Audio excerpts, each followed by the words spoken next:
vous êtes en train de préparer votre mariage, vous êtes dans les casse-têtes des plans de table. Heureusement, aujourd'hui je suis avec Camille de Lucas, Wedding Planner, qui vous aide à réaliser un bon plan de table.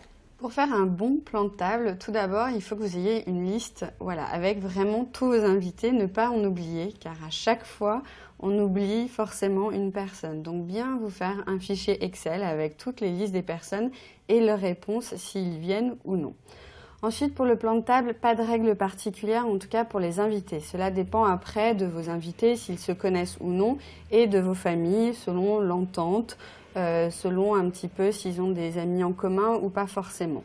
Pour les plans de table, en fait, pour constituer une table, c'est bien d'avoir à peu près entre 8 et 12 invités à chaque table, sachant que l'idéal, effectivement, est d'avoir 10 invités. 8, si vous avez un couple qui ne vient pas à la dernière minute, les personnes se retrouvent à 6, ce qui n'est pas forcément très agréable.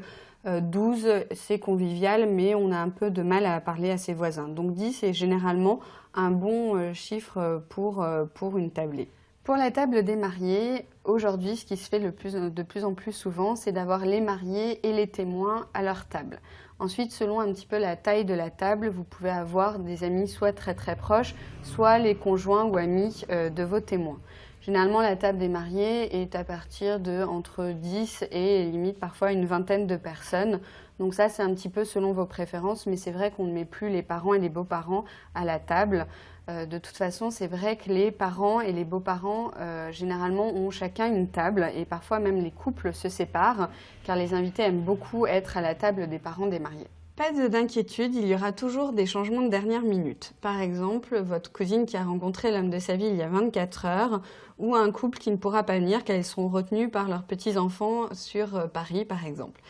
Donc là, pas d'inquiétude, on ne modifie pas le plan de table le jour du mariage. On laisse les tables telles qu'elles sont et effectivement, s'il y a une table qui se retrouve avec 5 personnes, on peut faire quelques modifications, mais le jour du mariage, vous profitez, pas de changement. Et s'il y a un couple qui vient moins, si vous avez justement une table de 10, il n'y aura pas de souci s'il se retrouve à 8 personnes à table. Quelques idées pour le plan de table. Donc, le plus important, c'est que le plan de table soit déchiffrable, que les gens puissent bien le lire. Déjà, si vous avez à peu près plus de, on va dire, 180 invités, pensez à prévoir déjà 2 jeux de plan de table. Généralement, il y a un plan de table avec les différentes tables et les noms des invités, et ensuite un plan de salle pour que les gens puissent repérer leur table dans la salle. Donc n'hésitez pas à faire 2 jeux et à les placer, pourquoi pas déjà dès le moment du cocktail, si tous vos invités sont invités au cocktail et à la réception, et ensuite juste devant la salle de réception. Donc une petite astuce pour bien faire votre plan de table, dans ces cas-là, utilisez des petits post-it et sous chaque nom de table, vous pouvez comme ça composer, modifier les personnes à l'aide de ces fameux petits post-it.